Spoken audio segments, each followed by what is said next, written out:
You know, in the era of wars, of sovereignty, kings knew how to win.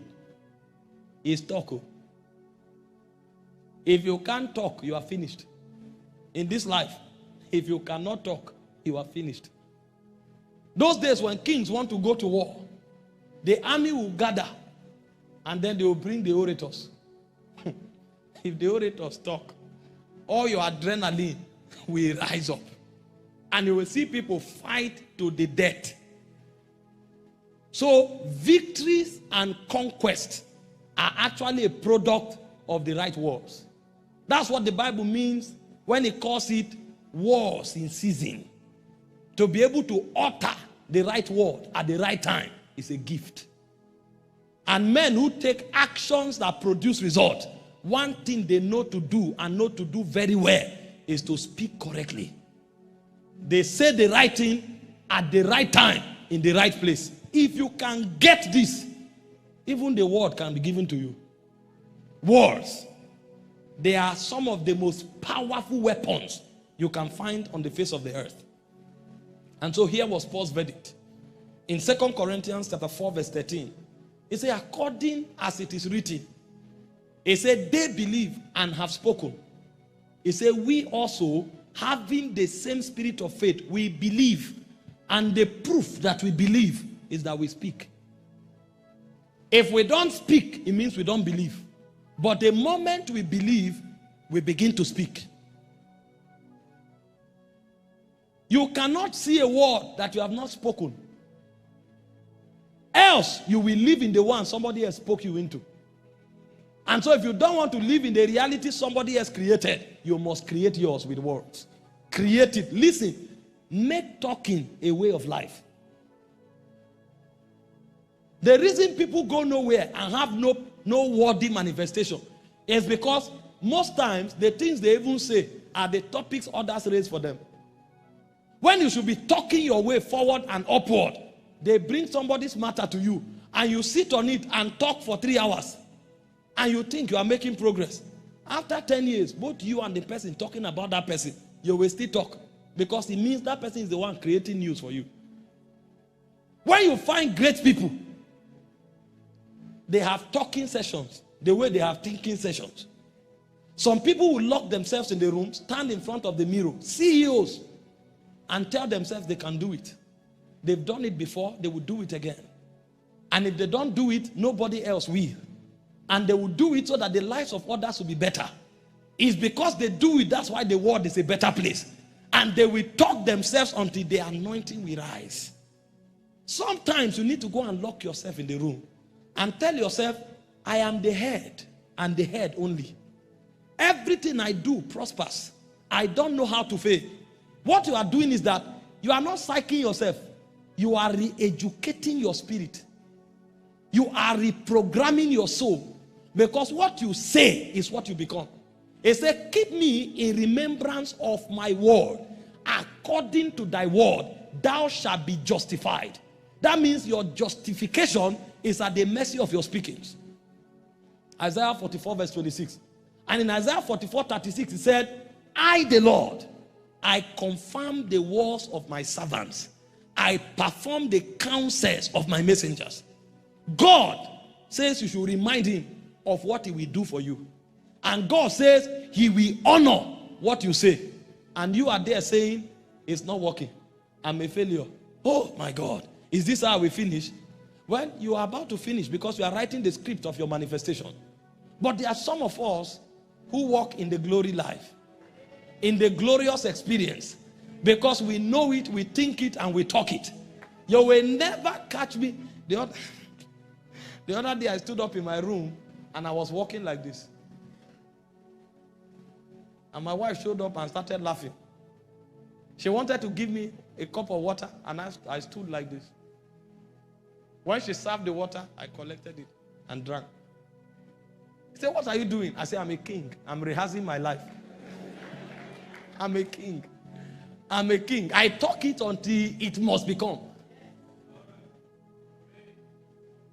See, even when you are casual, be royally casual.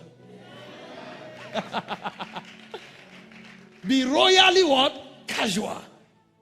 Don't throw your life. See, be careful. It's a life and death. See, when a spirit is speaking, pay attention. Oh. It's a life and death. It's in the power of the tongue. It didn't say it's in the tongue. The power of the tongue is what the tongue says. Life and death is in your speakings. If you speak evil, you see evil. Speak good, you speak good, you see good. Speak glory, you see glory. That's how this realm works. When we come for a power service, how do we go into power? Is it not by talking? You come for service, any service I want to operate in power. I start casually and I talk the whole congregation into a power realm. And the power of God is moving. Some people are slain, some people are having vision. How did I create it? I created it by talking. And if I can talk 100 people into an atmosphere of power, is it my own destiny I won't talk into it? That means you can keep your atmosphere charged every day. Because if I come for a 1 hour 30-minute service and I can talk power into the atmosphere until the power becomes so tangible that people are being slain, healings are taking place, what will happen if I channel that voltage to my job? If I channel that voltage to my family? The same way the anointing saturates the building, it can saturate my family. It can saturate my job. Because the way you act is first by talking. Do you know that it is this same talking we talk that the angels of healing enter the auditorium? Because by talking we open the doors for them. The same way we talk, that's how we talk, and angels of prosperity enter. And I'm talking, and I say somebody is receiving the land. And 1 week later, somebody receives 22 hectares of land. Because the word created that possibility. And then you want to be casual about what you say. The first way to change your destiny is by your words. And so when you find overcomers, they are overcomers primarily because of what they say. Don't let anybody get you to talk yourself down, talk yourself out, or talk your way into death. Rather, if they say what is not consistent with your life, don't keep quiet. If you keep quiet where your destiny is being decided, you are gone. If they say what is not consistent with your scroll, catch it, throw it away. Not me, no. Somebody tells you you will die, you say no, we don't die. We live to proclaim the goodness of the Lord in the land of the living. And we don't just live, we reign in life. We reign because there's a difference between living and reigning. It said they which receive abundance of grace and of the gift of righteousness shall reign in life. And so if you tell me something will go wrong with me, you are joking. I tell you no, I reign. I reign, I reign. That's all I know. I say it until I bet it.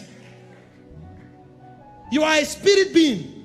And because you are a spirit being, your words are not only for communication. The first time words were used, they were not for communication. They were for creation. Your manifestation is at the mercy of your speakings. That's why you have to re-educate your tongue. There are some people who unconsciously speak wrong. You need to go and sit down and re-educate your tongue. And there are two ways of doing it. Either you write out what you want to say and begin to say it, or listen to those who speak correctly and hear them for a long time. You too will start talking correctly. Sometimes I wake up in the morning and I tell myself, the world have not seen anything. I'm a glorious light. I'm shining. I'm overcoming. I'm taking over. I just see, it looks as if I'm psyching myself. I enjoy it now. And you see things happening on their own accord. You are a banker. You have not told yourself you are the best in the world. You have not told yourself you are starting your own bank. You don't know how these things work. You are a product of all your speakings. Your life is reflecting all you have said. If you want to find out what you have said, don't go and listen to what you said in the past. Check your life. Your life is an aggregation of all you have said. You are the proof of your speakings.